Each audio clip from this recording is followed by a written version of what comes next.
Okay, तो हमने ये समझा है कि जो रेवोल्यूशन है, वो जो पाथ है, जिस पाथ में रेवोल्यूशन करती है अर्थ, वो एलिप्टिकल होता है।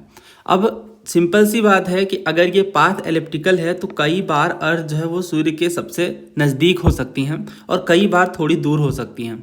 तो इन्हीं पोजिशनिंग को हम एफिलियन और पेरिहिलियन के नाम से जानते हैं। पेरी का मतलब पास, एफिलियन का मतलब दूर। वैसे ये टर्म्स कहाँ से आए वो देख लो थोड़ा। ये तो मैंने याद रखने के बताया आपको, पेरिहिलियन एफिलियन। देखो, ये जो एफिलियन है ये क्या है, जहाँ पे सन से फारदेस्ट है अर्थ, जबकि जो पेरिहिलियन है यहाँ पे अर्थ क्लोजेस्ट है सन के। तो ये पोजिशनिंग कब होती है?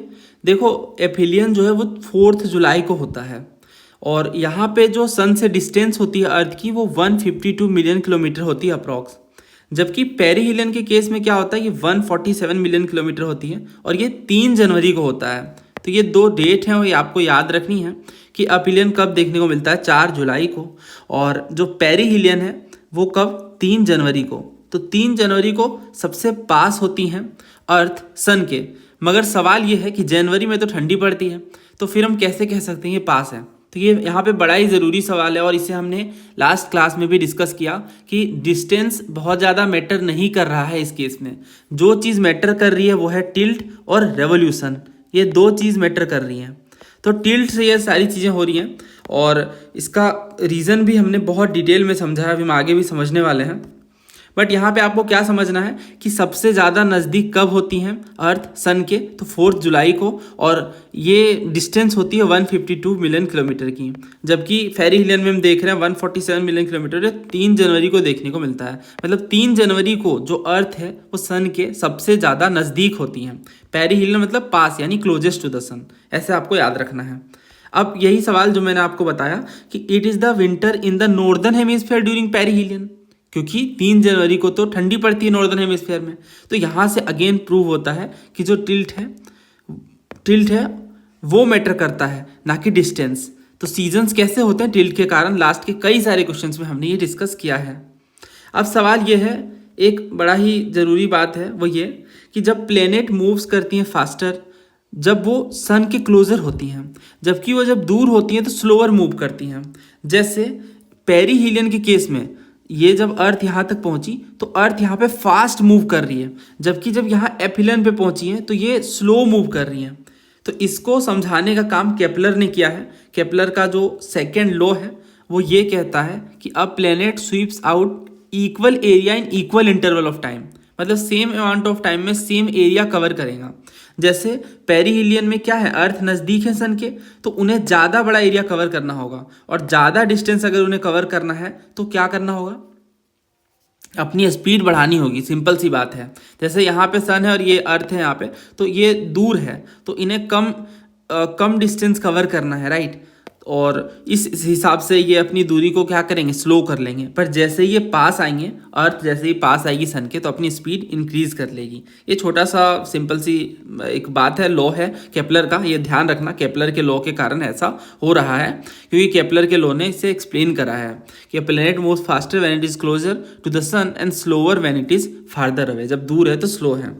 अब 2 टर्म्स और हैं, अपोजी और पेरिजी। देखो, ये कौन से टर्म्स हैं, ये मून और अर्थ के रिस्पेक्ट में टर्म्स हैं। ये तो आप जानते हो कि जो अर्थ है उनके चारों ओर मून भी रिवॉल्व करता है। तो जब मून सबसे नज़दीक होगा तो उसे हम पेरिजी कहेंगे। अगेन यहाँ पे पेरी मतलब पास है, और जब ये दूर होगा तो उसे हम अपोजी कहेंगे। बस इतना ही सिंपल है ये। और इसे आप ऐसे याद रख सकते हो, कैसे याद रख सकते हो इसे, सेम प्रोसेस के थ्रू, कि पेरी मतलब पास एंड अपोजी मतलब दूर। तो ये देखो, पेरिजी और अपोजी, यहाँ पे अर्थ मून की डिस्टेंस है, ये मून है, ये जब पास है, यानी 3,63,000 किलोमीटर है तो वो पेरिजी है, जबकि ये 4 लाख किलोमीटर है तो क्या है, अपोजी है।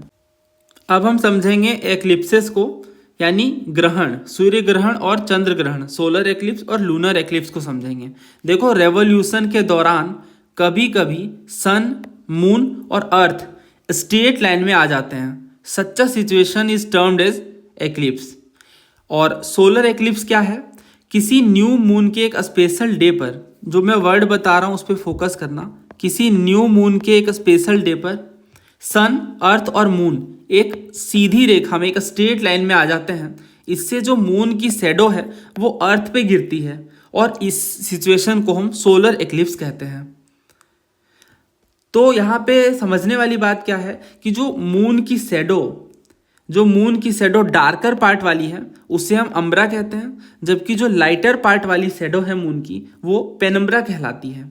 तो पेनम्ब्रा से अगर आप यहाँ पे खड़े होके देखो इस वाली सिचुएशन को, यानी मून को एंड देन सन को, तो आप ये देखोगे कि क्योंकि यहाँ से आपको तो आधा सन दिख रहा है ना, और आधी मून दिख रही है, क्योंकि आधे मून से ढका हुआ है, तो इसे हम कहेंगे पार्शियल सोलर एक्लिप्स। बट अगर आप अम्ब्रा से देखो इस वाली सिचुएशन पे खड़े होके अर्थ के इस पार्ट में, तो आप ये देखोगे कि पूरा का पूरा सन मून से ढका हुआ है, तो इसे हम कहेंगे कि हम टोटल सोलर एक्लिप्स में हैं। लूनर एक्लिप्स के केस में क्या होता है, तो किसी फुल मून, ये सिचुएशन बहुत इंपॉर्टेंट है समझना। फुल मून के केस में क्या होता है, किसी फुल मून की एक नाइट को सन, अर्थ और मून इस तरह से स्ट्रेट लाइन में आ जाते हैं कि जो अर्थ की शैडो है मून पे पड़ती है। तो लूनर एक्लिप्स में क्या हो रहा है, लूनर एक्लिप्स में अर्थ की शैडो मून पे पड़ रही है ना, और सोलर एक्लिप्स में क्या हो रहा है, सोलर एक्लिप्स में मून की शैडो अर्थ पे पड़ रही है। तो ये बात बहुत ज़रूरी है समझना, और ये मून पर पड़ती है। इसी के साथ ही आप देखो, यदि मून अर्थ की शैडो के लाइटर पार्ट पे पड़ता है तो पार्शियल है, पार्शियल लूनर एक्लिप्स कहलाएगा। बट यदि मून अर्थ की शैडो के डार्कर पार्ट पे पड़ता है तो वो कहलाएगा टोटल लूनर एक्लिप्स। ये सिचुएशन देखो, ये अम्ब्रा और पेनम्ब्रा की सिचुएशन जैसे अभी मैंने आपको बताया है ना। और यहाँ पे इंपॉर्टेंट बात क्या है कि जो शैडो का मून डार्कर पार्ट को कंसिस्ट करता है उन्हें हम अम्ब्रा कहते हैं, सेम यहाँ पे देखो पेनम्ब्रा कहते हैं लाइटर वाले पार्ट में। तो ये छोटी सी बात थी। During a total lunar eclipse the earth comes between the sun and moon. अब यहाँ पे एक ज़रूरी बात यह है कि जो मून है वो रेडिश दिखने लग जाता है। तो मून रेड क्यों दिखता है टोटल लूनर एक्लिप्स के टाइम पे? Why does moon appears red during total lunar eclipse? तो आसान है, देखो बात कुछ ऐसी है कि जो अर्थ का एटमॉस्फेयर है, देखो इवन दो अर्थ ब्लॉक कर रहा है ना डायरेक्ट सनलाइट को, इस केस में आप देखो लूनर एक्लिप्स के केस में, तो इवन दो अर्थ ब्लॉक कर रहा है टोटल, ये वाला इमेज ज़्यादा क्लियर होगा, हाँ ये देखो, इवन दो अर्थ ब्लॉक कर दे रहा है ना सन से आने वाली रेज को, सन से आने वाली लाइट को, सनलाइट को, बट कुछ जो सनलाइट है वो बेंड हो जा रही है, रिफ्रैक्ट हो जाती है अर्थ के एटमॉस्फेयर में और मून तक पहुंच जाती हैं। अर्थ के एटमॉस्फेयर में स्कैटरिंग होती है, ये तो आप जानते हो कि जो ब्लू लाइट है वो स्कैटर हो जाता है, बट रेड लाइट सबसे कम स्कैटर होता है।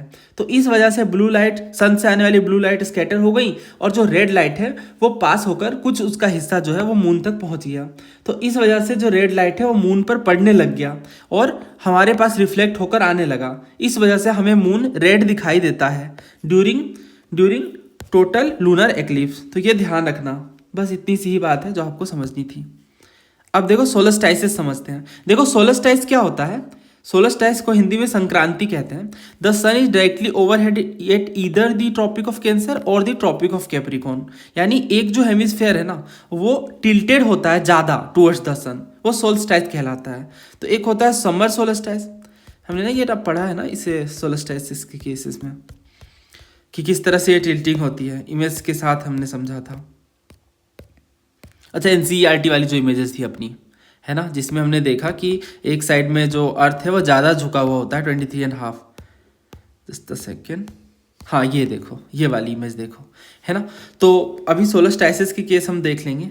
वैसे NCERT में भी आप देखो तो इन्होंने भी एक्सप्लेन कराई है, ये आप पढ़ सकते हो कि नॉर्दर्न हेमिस्फीयर में क्या होता है, जो लॉन्गेस्ट डे है वो अकर करता है 21 जून को, और सिविल सर्विस में क्वेश्चन भी पूछा गया है, और इसे हम समर सोलस्टाइस कहते हैं। आप इंडिया के केस में ध्यान रखो, इंडिया नॉर्दर्न हेमिस्फीयर में है और हमारे यहाँ जून में गर्मी आती है, तो इसे हम समर सोलस्टाइस कहते हैं 21 जून को। और समर सोलस्टाइस में क्या होता है, वही सिंपल सी बात है ना कि अर्थ ज़्यादा टिल्टेड है, इस वजह से गर्मी आ रही है।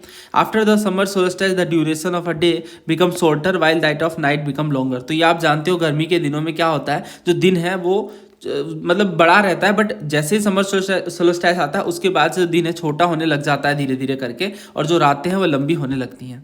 जो शॉर्टेस्ट डे और जो लॉन्गेस्ट नाइट है हेमिस्फेयर में 22 दिसंबर में आता है, और इसे हम विंटर सोल्स्टाइस कहते हैं। तो विंटर पड़ता है ना 22 दिसंबर को। और इसके बाद एक इक्विनॉक्स वाला भी केस आता है जो 21 मार्च और 23 सितंबर को होता है, जहाँ पे जो दिन और रात है वो 12 घंटे के होते हैं। तो नॉर्दर्न हेमिस्फेयर में इन्हें हम इक्विनॉक्सेस कहते हैं, स्प्रिंग और ऑटम इक्विनॉक्स। तो हम ये देखने वाले हैं। तो ये आप फिलहाल समझो कि सोलस्टाइस में क्या हो रहा है। सोलस्टाइस के केस में जो सन है वो डायरेक्टली ओवरहेड है at either the Tropic of Cancer और द ट्रॉपिक ऑफ कैप्रिकॉर्न। एक हेमिस्फेयर मैक्सिमली टिल्टेड है टुवर्ड्स द सन।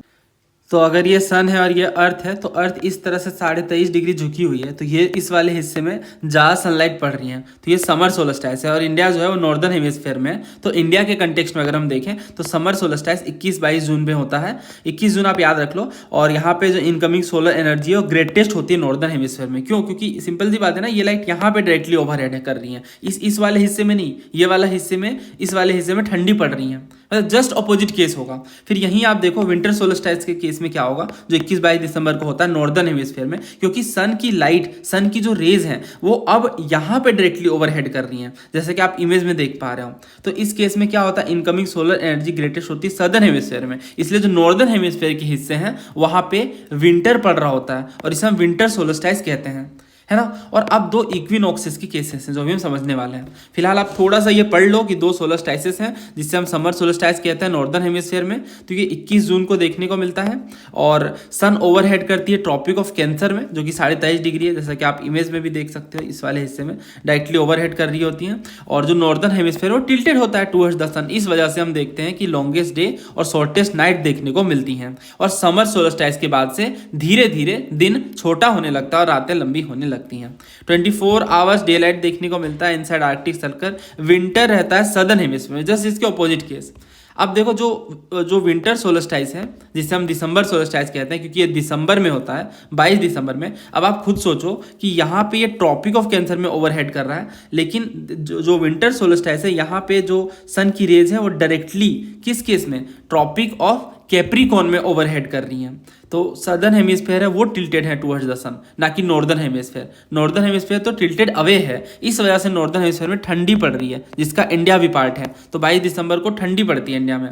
तो ये लॉन्गेस्ट डे है सदर्न हेमिस्फीयर में, 24 आवर डे लाइट देखने को मिलता है इनसाइड आर्कटिक सर्कल, और विंटर होता है नॉर्दर्न हेमिस्फीयर में।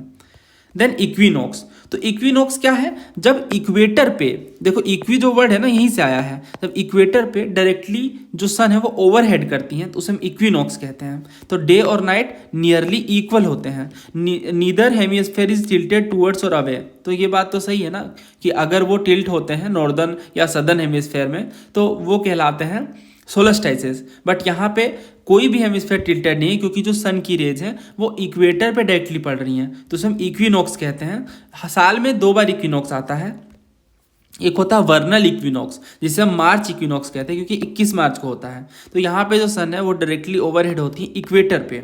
सेम केस यहाँ भी सितंबर वाले इक्विनॉक्स में भी सन जो है वो इक्वेटर में ही ओवरहेड होती हैं, और ऑटम की शुरुआत देखने को मिलती है, और स्प्रिंग सीजन सदर्न हेमिस्फीयर में शुरू होता है। जबकि यहाँ हम देखते हैं कि स्प्रिंग नॉर्दर्न हेमिस्फीयर में शुरू हो रहा है और ऑटम सीजन शुरू हो रहा है सदर्न हेमिस्फीयर में। तो बड़ी ही इंपॉर्टेंट बातें हैं, और ये आप देख सकते हो इक्विनॉक्स का केस, ये 22-23 सितंबर को होता है ऑटम इक्विनॉक्स, और जो वर्नल इक्विनॉक्स है वो 20-21 मार्च को होता है। और इस सोलस्टाइसिस तो हमने पढ़ ही लिया। अब अच्छा, ये जो चीज़ें हैं वो भी मैंने लिख दी हैं, जो भी मैंने आपको बताया सोलर इक्लिप्स और ये लूनर इक्लिप्स के केस में।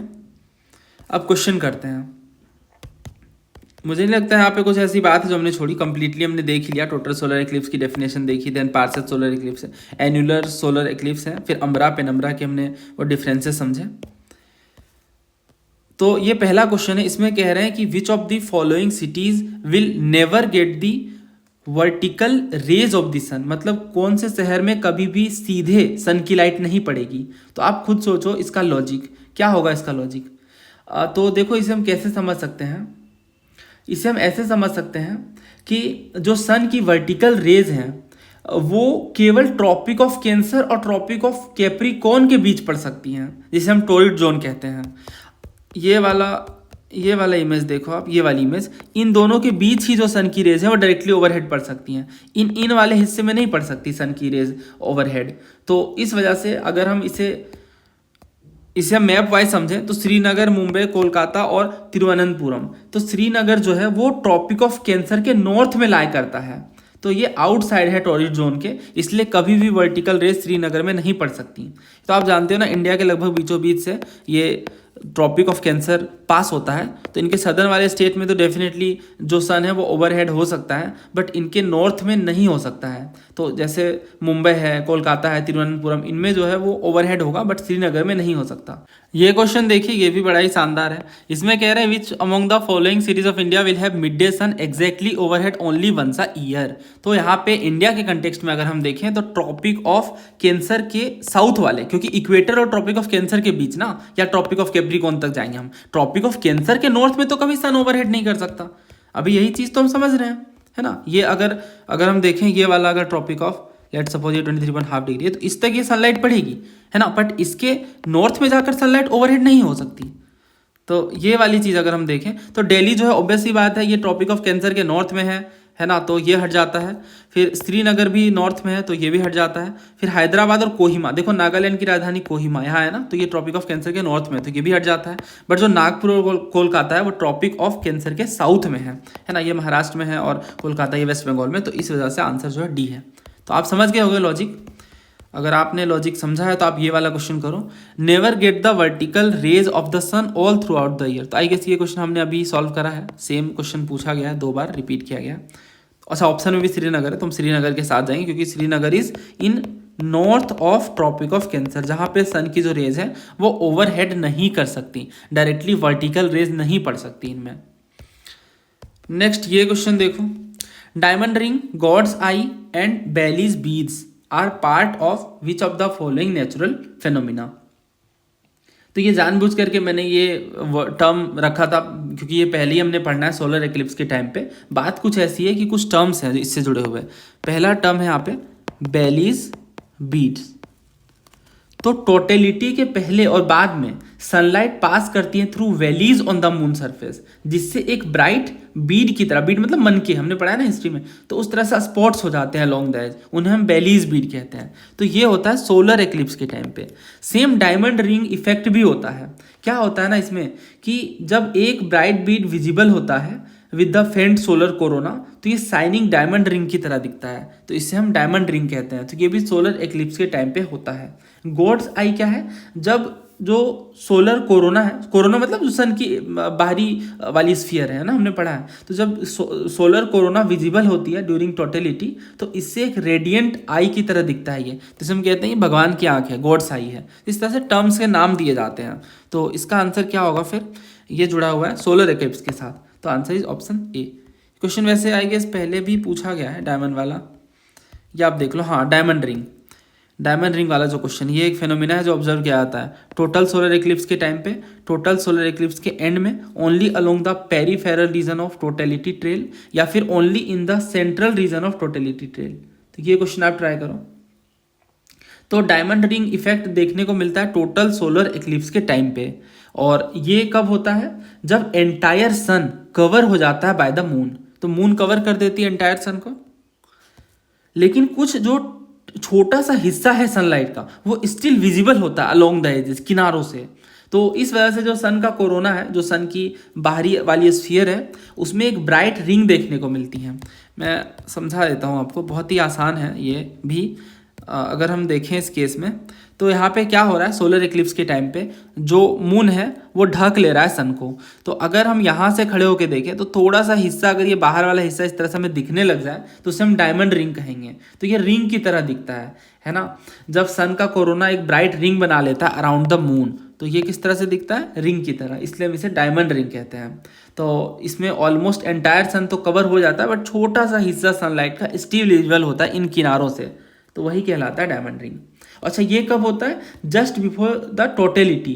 तो जो फर्स्ट ब्राइट रेज है सन की, जब रीअपियर करने लगती है ना, जैसे जैसे ये छटने लगता है टोटल सोलर एक्लिप्स के बाद, ये धीरे धीरे साइड होता है ना, तो इस तरह से रिंग के ऐसा बनाता है। क्यों, क्योंकि साइड से पहले जो रेज है वो आने लग जाती हैं, तो इस वजह से हम इसे कहते हैं कि जस्ट बिफोर द टोटलिटी, जैसे ये टोटल सोलर इक्लिप्स खत्म होने वाला रहता है उससे थोड़ी सी देर पहले सन रीअपियर होना शुरू होता है, और जब सन वापस से दिखाई लगने लगता है तो फर्स्ट जो ब्राइट रेज पड़ती हैं अर्थ पे उसे हम कहते हैं डायमंड रिंग इफेक्ट।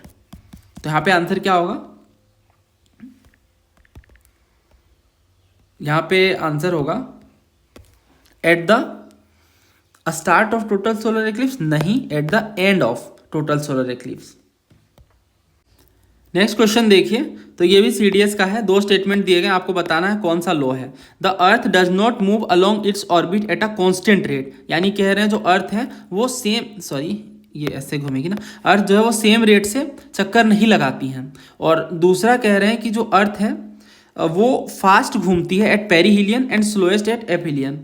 तो देखो इसका क्या लॉजिक है, ये दोनों स्टेटमेंट बिल्कुल सही हैं फैक्चुअली। हमें पता है कि पेरीहिलियन में फास्ट मूव करती हैं और एपहिलियन में स्लोएस्ट मूव करती हैं, और ये केपलर के सेकंड लॉ के कारण होता है।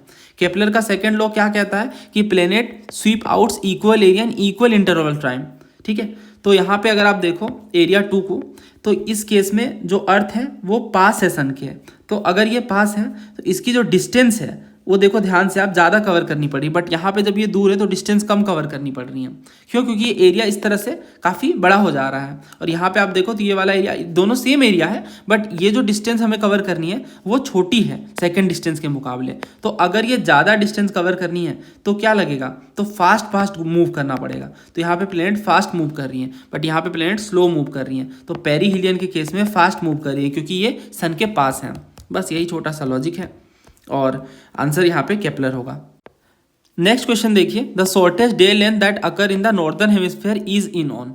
देखो मैं इसे नहीं रटता हूँ, मैं बस इसे ऐसे सोचता हूँ कि हम लोग इंडिया में रहते हैं और इंडिया नॉर्दर्न हेमिस्फीयर में है, बस इतना सही लॉजिक है। अब शॉर्टेस्ट डे लेंथ, तो दिन कब छोटा होता है, हम अक्सर सुनते हैं कि ठंडी के दिन आ गए, अब दिन छोटे होंगे रातें लंबे होंगी, तो ठंडी के दिनों में होती है तो दिसंबर में, और वो भी नवंबर का केस तो होता ही नहीं ना, बस दिसंबर और जून, ये 2 ही तो याद रखना है, 21 जून और 22 दिसंबर, ये 2 डेट हैं। अब यहाँ पे 21 जून में लॉन्गेस्ट डे होता है और 22 दिसंबर में शॉर्टेस्ट डे होता है। नॉर्दर्न हेमिस्फीयर की हम बात कर रहे हैं, ठीक है, सदर्न में जस्ट उल्टा कर देंगे, बस इतना ही है। तो 22 दिसंबर को ये सबसे शॉर्टेस्ट है। अब ये क्वेश्चन देखो, सिविल सर्विस में पूछा गया है, नॉर्दर्न हेमिस्फीयर का केस पूछ रहे हैं, लॉन्गेस्ट डे पूछ रहे हैं, तो दिन कब बड़े होते हैं, गर्मी के दिनों में, और हमने देखा कि 21 जून को खास तौर से है ना लॉन्गेस्ट डे होता है। तो फर्स्ट हाफ नहीं सेकेंड हाफ, क्योंकि 15 तारीख के बाद है ना ये, तो second half of the month of June, ये जुलाई का केस नहीं है, तो ये तो याद रखना 21 जून और 22 दिसंबर। फिर ये क्वेश्चन देखो, फिर पूछ लिया गया, 2019 में भी अच्छा पूछा गया था, फिर 22 में पूछा गया। 21 जून को क्या होता है, the sun does not set below the horizon at for the Arctic Circle, मतलब सूर्य अस्त ही नहीं होता आर्कटिक सर्कल में। दूसरा कह रहा है अंटार्कटिक सर्कल में अस्त नहीं होता। तीसरा कह रहा है sun vertically overhead at noon. चौथा कह रहा है sun vertically overhead at Tropic of Capricorn sorry. तो देखो 21 जून की बात है यहाँ पे, तो अगर हम 21 जून के केस में देखें तो क्या होगा, तो ये does not set below the horizon at the Arctic circle. मैं इसे कैसे याद रखता हूँ, देखो ये हमारा अर्थ है और ये ट्रॉपिक ऑफ कैंसर है, तो हमें ये पता है कि 21 जून को जो सन है इनकी रेज यहाँ पे ट्रॉपिक ऑफ कैंसर में डायरेक्टली पड़ती हैं, इन वाले रीजन में नहीं पड़ती। ये वाला जो रीजन है ना, इस तरह से हम देखें तो इस वाले रीजन में डायरेक्टली नहीं पड़ती, बट यहाँ पे डायरेक्टली पड़ती हैं, और इस वाले हिस्से में काफ़ी रोशनी होती है, काफ़ी सनलाइट होती है। और 21 जून को हम देखते हैं जब सन डायरेक्टली होता है, ओवरहेड होता है ट्रॉपिक ऑफ कैंसर में, तो जो एरियाज नॉर्थ में हैं आर्कटिक सर्कल के, उनमें मिडनाइट सन होता है, यानी वहाँ पे सन सेट ही नहीं होता कुल मिला करके। तो आंसर क्या होगा, आंसर यहाँ पे होगा option A, does not set below the horizon at Arctic Circle. Antarctic Circle की बात नहीं आएगी, अंटार्कटिक सर्कल में तो सनलाइट ही नहीं पहुँच पा रहा ना। अंटार्कटिक सर्कल तो 24 आवर ऑफ डार्कनेस के साथ है, 24 आवर ऑफ डार्कनेस है यहाँ, क्योंकि सिंपल सी बात है, जब यहाँ पे सनलाइट पड़ रही है, यहाँ तो नहीं पड़ रही, यहाँ तो पड़ ही नहीं रही, बहुत कम पड़ रही है। तो इस हिसाब से ये वाला जो हिस्सा है खास तौर से ये पूरा ही डार्कनेस में है, और इस वाले हिस्से में कम रोशनी आ रही है। बट इस वाले हिस्से में, यानी जो आर्कटिक वाला जो हिस्सा है, आर्कटिक सर्कल वाला जो हिस्सा है, और जो ट्रॉपिक ऑफ कैंसर है, यहाँ पे खूब सनलाइट आ रही है। और खास तौर से जो ट्रॉपिक ऑफ कैंसर है इनमें तो गर्मी पड़ रही है, और जो आर्कटिक सर्कल है इनमें तो सूर्य भी नहीं अस्त हो रहा, सन डूब ही नहीं रहा। तो I hope you got my point. देखो मैं ये जब क्वेश्चन देखता हूँ मेरे दिमाग में तुरंत ही वो फिगर आती है कि नॉर्दर्न हेमिस्फीयर में डायरेक्टली टिल्टेड है सन, और जो भी नॉर्दर्न हेमिस्फीयर के ऊपर वाला हिस्सा, सॉरी जो भी ट्रॉपिक ऑफ कैंसर के ऊपर वाला हिस्सा है जिनमें आर्कटिक सर्कल शामिल है, वहाँ पे सनलाइट पड़ रही है। आर्कटिक सर्कल में खासतौर से हॉराइजन सेट नहीं हो रहा। ठीक है, तो बहुत ही लॉजिकली सोचकर हम ऐसे क्वेश्चन कर सकते हैं। अगर ये पूछ देते हैं कि 21 जून को अंटार्कटिक सर्कल में क्या होता है, तो आंसर होता 24 आवर ऑफ डार्कनेस। यहाँ पे सनलाइट नहीं पहुंची तो 24 आवर ऑफ डार्कनेस देखने को मिला। और ये जो कह रहे हैं ना कि ओवरहेड होती है, देखो ओवरहेड वाली बात तो सिंपली हम गलत कर सकते हैं। वो तो इक्विनॉक्स के केस में होता है, सोलस्टाइसिस के केस में नहीं होता है। अब ये question, the tropical year is shorter than sidereal year. दूसरा कह रहे हैं the solar day is longer than sidereal day.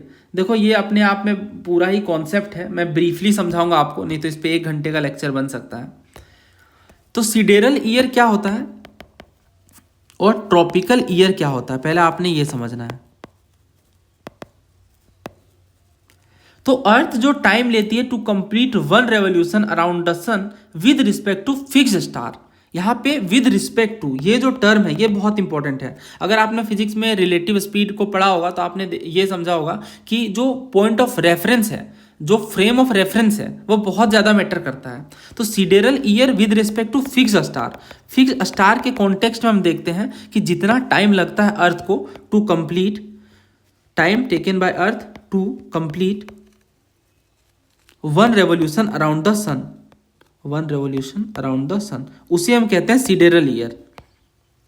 जबकि ट्रॉपिकल ईयर क्या होता है, यहाँ पे with reference to fix star नहीं है, ये सिंपली क्या है, ये सिंपली है time taken by earth, time taken by earth to return at the same position. Same position पे पहुंचने में जितना टाइम लगता है ना, सेम पोजीशन पे पहुंचने में जितना टाइम लगता है उसे हम ट्रॉपिकल ईयर कहते हैं। तो यहाँ पे भी जो अर्थ है वो वापस उस पॉइंट पे पहुंच रही है, बट ये फिक्स स्टार के रेफरेंस में हम देख रहे हैं। तो इस वजह से जो सिडेरल ईयर है वो 365.256 डेज का होता है, यानी 365 डेज और कुछ घंटे का। यहाँ पे लेकिन ये होता है 365.242 डेज का। तो ये आप देखो थोड़ा सा ये ज़्यादा है जो सिडेरल ईयर है। ऐसा क्यों हो रहा है, ऐसा इसलिए हो रहा है क्योंकि ये वॉबल कर रहा है अर्थ। आपने कभी लट्टू को देखा है नचते हुए? लट्टू जब इस तरह से रोटेट होती हैं तो वो किस तरह से होती हैं, ऐसे ऐसे होती है ना, वॉबल करती हैं।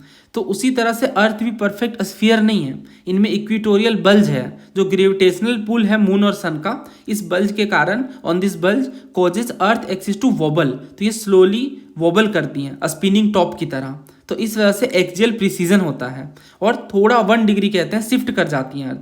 तो इस वजह से ये चेंजेस देखने को मिल रहे हैं। तो अगर आपको सिडेरल ईयर और ट्रॉपिकल ईयर समझना है तो पहले आप सिडेरल डे समझो।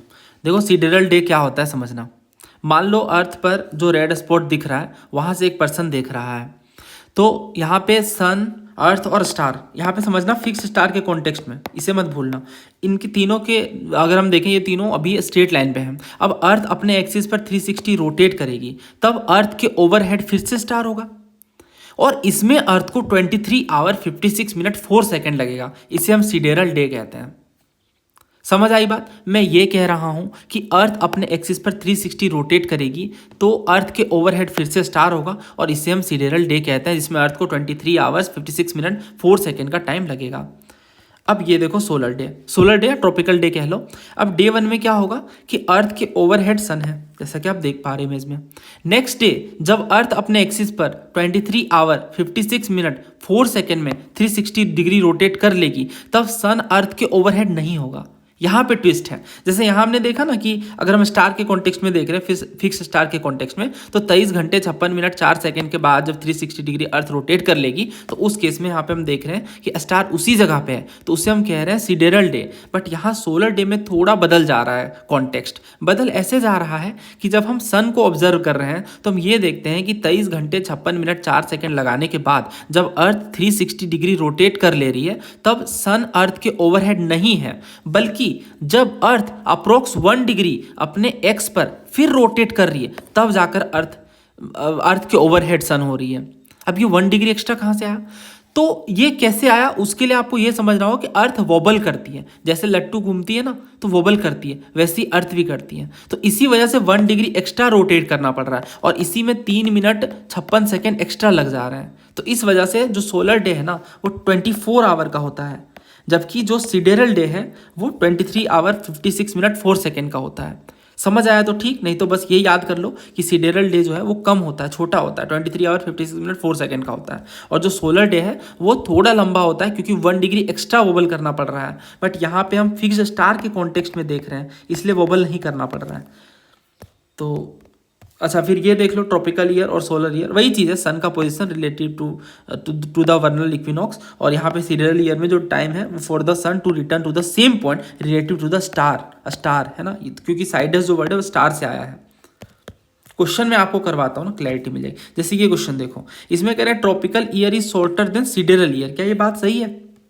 बिल्कुल सही है। हमने देखा कि जो सिडेरल है उनमें, ये देखो सिडेरल जो है इनमें थोड़ा ज़्यादा टाइम लग रहा है ट्रॉपिकल के मुकाबले। क्यों? वही कॉन्टेक्स्ट आ जा रहा है ना कि इसमें वोवेल करना पड़ रहा है थोड़ा।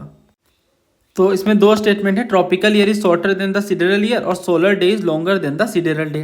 तो पहला सही है, ट्रॉपिकल ईयर शॉर्टर होता ही हमने देखा, ये 365.256 होता है ना। और जो ट्रॉपिकल ईयर है वो थोड़ा छोटा होता है इसके मुकाबले। वही सेम लॉजिक, अर्थ वोबल करती है तो थोड़ा एक्स्ट्रा यहाँ पे टाइम लग जाता है। और इसके बाद दूसरा कह रहा है solar day is longer than the sidereal day. ये बात भी सही है कि सोलर डे लॉन्गर होता है सिडेरल डे के मुकाबले। और ये पूरा लॉजिक मैंने अभी आपको समझा दिया कि सिडेरल डे में time taken by earth to rotate once relative to distance star, जो दूर में स्टार्स हैं उनके रिलेटिव में जब हम देखते हैं कितना टाइम लग रहा है, जो कि 23 आवर्स 56 मिनट का है, तो उससे हम सिडेरल डे कहते हैं।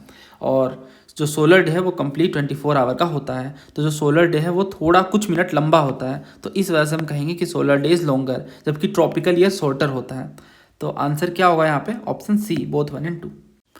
नेक्स्ट क्वेश्चन देखिए, in which among the following states in India the sun rays are never perpendicular. तो आप समझ ही गए होंगे, ट्रॉपिक ऑफ कैंसर के जो नॉर्थ में है वहाँ पे सन रेज कभी परपेंडिकुलर नहीं होती। बिहार ट्रॉपिक ऑफ कैंसर के नॉर्थ में नहीं होगा, मणिपुर भी ट्रॉपिक ऑफ कैंसर के नॉर्थ में, यहाँ भी सन रेज कभी परपेंडिकुलर नहीं होती। तो हमसे पूछा किन में परपेंडिकुलर नहीं होती है, तो बिहार और मणिपुर में नहीं होती है, तो हम बी के साथ जाएंगे। छत्तीसगढ़ और राजस्थान ये तो खुद ही ट्रॉपिक ऑफ कैंसर से पास होती हैं, तो इनमें तो परपेंडिकुलर होंगी ही। नेक्स्ट ये देखिए, the circle of illumination divides earth into 2 hemisphere known as. तो ये आपको बताना है कि जो सर्कल ऑफ इल्यूमिनेशन है जो अर्थ को 2 हेमिस्फेयर में बांटती है, तो कौन कौन से हैं। तो देखो, जो सर्कल ऑफ इल्यूमिनेशन है ये इमेजनरी लाइन है जो सेपरेट करता है इल्यूमिनेटेड हाफ ऑफ द अर्थ को फ्रॉम द डार्क हाफ से। इल्यूमिनेटेड का मतलब है चमकदार। तो जो साइड फेसिंग है सन का उनमें डे होता है और जो अपोजिट साइड है उनमें नाइट होता है। तो ये अर्थ को डे और नाइट में बांटता है। तो इस तरह से जो आंसर है वो ऑप्शन सी होगा। बाकी ईस्ट और वेस्ट में कौन डिवाइड करता है अर्थ को, आप समझ ही गए होंगे। ईस्ट और वेस्ट को डिवाइड करता है प्राइम मेरिडियन, ये वाला प्राइम मेरिडियन। जबकि नॉर्थ और साउथ में कौन डिवाइड करता है अर्थ को, ये इक्वेटर डिवाइड करता है। और जो समर और विंटर है ये तो एक्सेल टिल्ट के कारण होता है, कितनी बार हमने पढ़ा। तो ये भी नहीं होगा आंसर, है ना। ये भी क्या है गलत, तो सही आंसर क्या है? सी, डे एंड नाइट। नेक्स्ट ये क्वेश्चन देखिए, which city celebrates Christmas day during summer. तो कौन सा ऐसा शहर है, तो इसका आंसर है मोंटेविडियो। देखो मोंटेविडियो जो है ये सदर्न हेमिस्फीयर में लोकेटेड है, इस वजह से ये गर्मी के दिनों में क्रिसमस मनाते हैं। So answer is option A. Madrid वगैरह, मॉन्ट्रियल, मुंबई ये तो नॉर्दर्न हेमिस्फीयर में है। सो आंसर हम जाएंगे किसके साथ? मोंटेविडियो के साथ। उरुग्वे की कैपिटल है मोंटेविडियो, जैसा कि आप देख पा रहे हो, और ये सिंपल सी बात है सदर्न हेमिस्फीयर में लाई करता है। फिर ये नेक्स्ट क्वेश्चन देखो, नॉर्दर्न हेमिस्फीयर के बारे में पूछ रहे हैं। पहला कह रहा है वर्नल इक्विनॉक्स 21 मार्च को होता है, समर सोलस्टाइस 22 दिसंबर को होता है। नहीं, नॉर्दर्न हेमिस्फीयर के कॉन्टेक्स्ट में समर सोलस्टाइस कब से दिसंबर में होने लगा? हम लोग नॉर्दर्न हेमिस्फीयर में रहते हैं और गर्मी के दिन हमारे कब आते हैं? जून में आते हैं। तो ये हटा दो आप, तो ये हट गया, ये हट गया। बस थर्ड चेक करना है। ऑटोमनल इक्विनॉक्स अकर्स ऑन 23 सितंबर। तो आई गेस ये बिल्कुल सही है, तो तीसरा सही है। इक्विनॉक्स जो है 23 सितंबर का होता है ऑटम वाला। विंटर सोलस्टाइस 21 जून। नहीं, आई गेस स्वैप कर दिया ना इन्होंने 2 और 4 को, तो ये भी हट जाएगा। तो हमारा आंसर बचा बी, 1 and 3। और ये क्वेश्चन एनडीए में पूछा गया। ऐसे बहुत सारे सवाल हैं जो पूछे जाते हैं और उम्मीद है अब आप इन्हें इजिली सॉल्व कर सकते हैं। So answer is B, 1 and 3 only. Next question देखिए, एनडीए में ही पूछा गया 2009 में। वर्नल इक्विनॉक्स 21 मार्च को होता है, सही है, 21 मार्च को होता है, ये तो ईजी है। और यहाँ पे आप जानते हो इक्वेटर पे सन ओवरहेड होता है। दूसरा कह रहे हैं इक्विनॉक्स में सन डायरेक्टली ओवरहेड होता है इक्वेटर में। अच्छा, जो बात मैंने कही वही कह रहे हैं ये। तीसरा कह रहे हैं the changes in the day length on equinox. Equinox में कब से डे लेंथ चेंज होने लग गया? इक्विनॉक्स में तो डे नाइट इक्वल होता है ना। Result from the changes in the tilt of earth with respect to sun. नहीं, गलत गलत। इसका आंसर होगा ऑप्शन ए 1 और 2 ओनली। फिर ये क्वेश्चन देखो, CAPF में पूछा गया है, पहले आप क्वेश्चन पढ़ लो, ठीक है। ये इसके ऑप्शंस हैं, ये भी पढ़ लीजिए। तो क्या कह रहे हैं कि which one of the following statement about the solstices, जो एक इवेंट है जब सन अपीयर होता है टू रीच मोस्ट नॉर्दर्ली और सदरली, ये करेक्ट है। पहला कह रहे हैं जो विंटर सोलस्टाइस है ये 21 जून को होता है बोथ नॉर्दर्न और सदर्न हेमिस्फीयर में। दूसरा कह रहे हैं जो विंटर सोलस्टाइस है ये 21 दिसंबर को होता है दोनों हेमिस्फीयर में। तीसरा समर सोलस्टाइस नॉर्दर्न हेमिस्फीयर में 21 जून को और 21 दिसंबर को सदर्न हेमिस्फीयर में। तो आप समझ गए हो, बड़ा ही आसान सवाल है। सोलस्टाइसिस में कब से नॉर्दर्न और सदर्न दोनों में होने लग गए एक ही दिन, है ना। तो ये भी गलत, फिर ये भी गलत। फिर डी कह रहे हैं summer solstice occurs in northern hemisphere on 21 दिसंबर। देखो हम लोग नॉर्दर्न हेमिस्फीयर में रहते हैं और समर सोलस्टाइस तो नहीं पड़ता दिसंबर में, ये तो जून में पड़ता है, तो ये तो गलत है। तो आंसर सी होगा। समर सोलस्टाइस 21 जून को और 21 दिसंबर को सदर्न हेमिस्फीयर में समर सोलस्टाइस, या यूं कहें कि नॉर्दर्न हेमिस्फीयर में 21 दिसंबर को विंटर सोलस्टाइस होता है। तो बात एक ही है। फिर आप ये क्वेश्चन देखो, in summer season the duration of day is more in northern hemisphere. देखो मैं नदर्न हेमिस्फीयर का कॉन्टेक्स्ट देखूंगा, हम लोग नदर्न हेमिस्फीयर में रहते हैं और हम ये देखते हैं कि जो समर के दिन है वहाँ पे जो दिन है वो लंबे होते हैं और जो नाइट है वो छोटी होती हैं। तो समर सीजन में जो ड्यूरेशन है डे का वो ज़्यादा होता है। हाँ, तो फर्स्ट ही सही है। बाकी ये तो गलत है ना, डे का ड्यूरेशन कहाँ ज़्यादा होता है? विंटर में तो दिन बहुत जल्दी खत्म हो जाता है। फिर कह रहे हैं summer season duration of day is less in northern hemisphere. तो समर सीजन में भी जो ड्यूरेशन है डे का, नहीं ये भी गलत, क्योंकि डे का ड्यूरेशन ज़्यादा होता है समर सीजन में। विंटर सीजन में कह रहे हैं डे का ड्यूरेशन ज़्यादा होता है सदर्न हेमिस्फीयर, नहीं ये भी गलत। तो सही आंसर क्या है? Option A. तो उम्मीद है आपके ये क्वेश्चन ठीक हो रहे होंगे। ये क्वेश्चन देखिए, the earth is nearest to the sun at perihelion which generally occurs on 3 January. दूसरा कह रहे हैं कि जो अर्थ है वो farthest away from the sun at perihelion. देखो पेरी मतलब पास, तो फारदेस्ट कैसे होगा? सेकंड वाला गलत है, तो ये हट गया, ये हट गया। फिर 3 चेक करना है, farthest away from sun at aphelion जो जनरली 4 जुलाई को होता है। तो ये सही है ना। तो आंसर सी होगा। 4 जुलाई को जो है वो सन फारदेस्ट होता है एपहिलियन के केस में। और इसमें जो दूसरा है वो तो गलत है ही, इसके अलावा चौथा भी गलत है। इसमें कह रहे हैं sun is nearest to aphelion. Aphelion में नियरेस्ट कहाँ होता है? पेरिहिलियन में होता है। तो आप ये भी हटा दो 4 भी, तो आंसर निकल के इजिली आ जाता है। फिर आप ये क्वेश्चन देखो, sidereal day is shorter than solar day. दूसरा कह रहे हैं the motion of earth in its orbit around the sun is termed as revolution. तो ये तो आप जानते ही हो, ऑर्बिट के चारों ओर चक्कर लगाते हैं उसे रेवोल्यूशन कहते हैं। तो ये बात सही है। और जो पहला कह रहे हैं जो सिडेरल डे है ये शॉर्टर होता है, तो ये बात भी सही है। हमने पढ़ा कि जो सिडेरल डे है वो शॉर्टर होता है कुछ मिनट सोलर डे के मुकाबले, बट ये रोटेशन के बट ये रेवोल्यूशन के कारण होता है। ये बात देखो गलत है साफ तौर से, है ना। ऐसा कोई रीज़न नहीं है, रीज़न कुछ और है। दोनों बातें आपस में इंडिविजुअली करेक्ट है, बट ये एक्सप्लेन नहीं कर रहा है, ठीक है। रीज़न कुछ और है। रीज़न क्या है कि earth moves forward in its orbit while rotating. Rotate करते हुए वो अपने ऑर्बिट में थोड़ा आगे बढ़ जाती है, तो इसे स्लाइटली एक्स्ट्रा रोटेट करना पड़ता है फॉर द सन, ताकि वो सेम पोजीशन पे अपीयर करे सन, है ना। जो पीछे मैंने लॉजिक बताया है 1 डिग्री वाला जो कॉन्सेप्ट बताया, तो यहाँ पे नॉट द करेक्ट एक्सप्लेनेशन होगा। दोनों ट्रू तो है but not the correct explanation. So answer should be option B. Next question देखिए, 21 जून को कह रहे हैं कि जो सनलाइट है वो 12 घंटे से ज़्यादा का होगा। कहाँ कहाँ पे? देखो एक ही क्वेश्चन कितनी बार पूछा गया सिविल सर्च में। यहाँ पूछा गया 24 में, फिर ये वाला सवाल पूछा गया 22 में, फिर ये 19 में, है ना। सेम तरह का सवाल।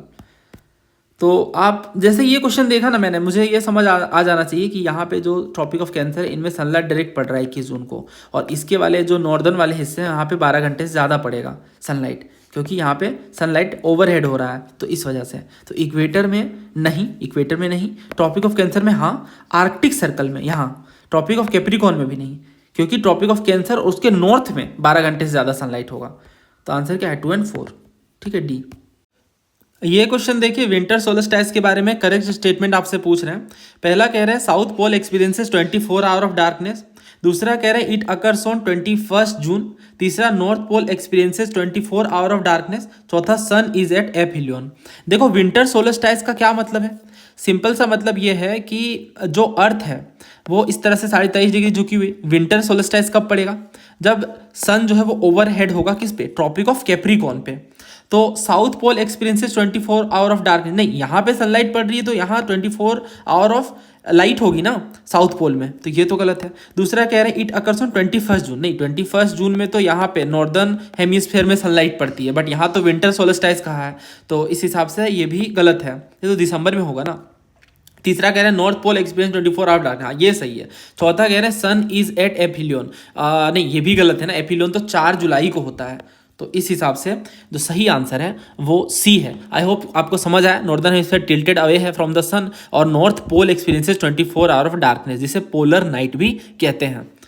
तो नेक्स्ट क्वेश्चन देखिए, under which of the following condition is the phenomena of solar constant the highest, मतलब सन की लाइट सबसे ज़्यादा कहाँ पे पड़ेगी, तो कहाँ पे पड़ेगी सन की लाइट सबसे ज़्यादा?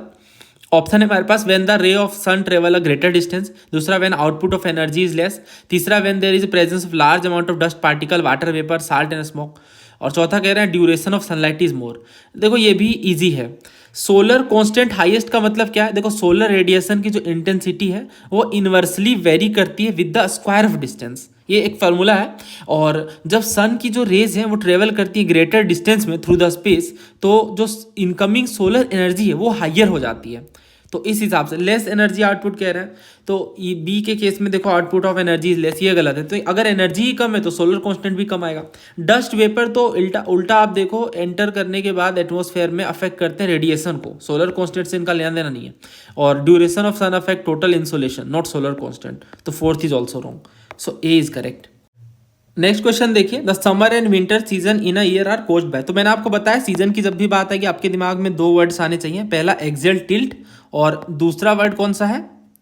पहला एक्सियल टिल्ट और दूसरा वर्ड है रेवोल्यूशन, नॉट रोटेशन, ठीक है, रोटेशन से दिन और रात होते हैं। अब तो ये आपको याद हो गया होगा। इसमें रेवोल्यूशन जैसा कि मैं पढ़ पा रहा हूँ तो डी के साथ हम जाएंगे, है ना, इंक्लाइंड भी दे दिया है इन्होंने और रेवोल्यूशन की भी बात कर दी है, तो डी के साथ। बाकी सारा गलत है। एफिलियन पेरीहिलियन तो ये आप समझ ही रहे हो, साफ तौर से गलत है। Distance from the sun does not cause season, distance से क्या मतलब है? इनफैक्ट आप देखो earth is closest to the sun in January, yet it is winter in the northern hemisphere, the irony is this. And second कह रहे हैं rotation, तो रोटेशन से तो दिन रात होते हैं, day and night. Variation in insulation, नहीं ये भी गलत है ना, it is the result of season not the primary cause. Now next, solar eclipse के टाइम पे क्या होता है? तो क्या होता है, देखो सूर्य ग्रहण की बात कर रहे हैं, तो सूर्य ग्रहण में चंद्रमा बीच में आता है, मून बीच में आती है। देखो मून या अर्थ बीच में आएगा, अब आप खुद सोचो मून या अर्थ बीच में आएगा, तो सोलर एक्लिप्स के टाइम पे मून बीच में आता है और लूनर एक्लिप्स के टाइम पे अर्थ बीच में आता है। तो इसका जो आंसर है वो क्या है? Option B, the moon comes in between the sun and the earth. और इसके बाद तो फिर आप जानते ही हो, और ये न्यू मून डे में होता है।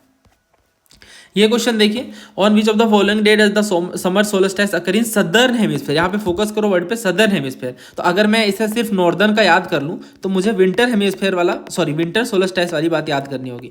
तो नॉर्दर्न में विंटर सोलस्टाइस कब पड़ता है? दिसंबर में ना, तो हम जाएंगे दिसंबर के साथ, तो 22 दिसंबर यहाँ पे सही आंसर है। तो ईजी है ये भी। सन डायरेक्टली ओवरहेड होता है कहाँ पे? ट्रॉपिक ऑफ कैप्रिकॉर्न में, Capricorn not cancer. Now next, distance of about 147 million kilometer between the sun and earth is found between the earth's orbit around the sun at the position of, तो आपको बताना 147, तो देखो ये कम वाला है ना, कम वाला, यानी यहाँ पे जो अर्थ है वो सन के ज़्यादा पास में है, तो पास यानी पेरीहिलियन, दूर रहते तो एफिलियन, तो इस वजह से मैंने आपको डिस्टेंस बताई थी। ऐसे फैक्चुअली भी पूछ सकते हैं। अगर एफिलियन के केस में होता तो कितना होता? अप्रोक्स 152 मिलियन किलोमीटर, जो कि कब होता है? 4 जुलाई को। और पेरीहिलियन कब होता है? 3 जनवरी को, ठीक है। Now next, which of the following statement is correct? Position of sun earth and moon in a straight line of 180 degree angle is syzygy, syzygy conjunction causes solar eclipse, syzygy opposition causes lunar eclipse, syzygy conjunction occurs at the time of perihelion only. अब आप ये try करो, देखो पहला correct है, जब सन अर्थ और moon straight line में आते हैं तो उसे हम सिजगी कहते हैं, ये पोजीशन ही सिजगी कहलाती है जब तीनों एक साथ आते हैं तो, ठीक है, तो ये नाम है सिजगी, तो ये सही है। उसके बाद बी कह रहे हैं सिजगी कंजंक्शन, देखो सिजगी कंजंक्शन का मतलब सन है, फिर मून है और अर्थ है, इसकी अलाइनमेंट देखने को मिल रही है, और ये न्यू मून के केस में देखने को मिलता है। और इस सिचुएशन को हम क्या कहते हैं? मून बीच में आ गया ना, तो ये क्या होगा? सोलर एक्लिप्स होगा।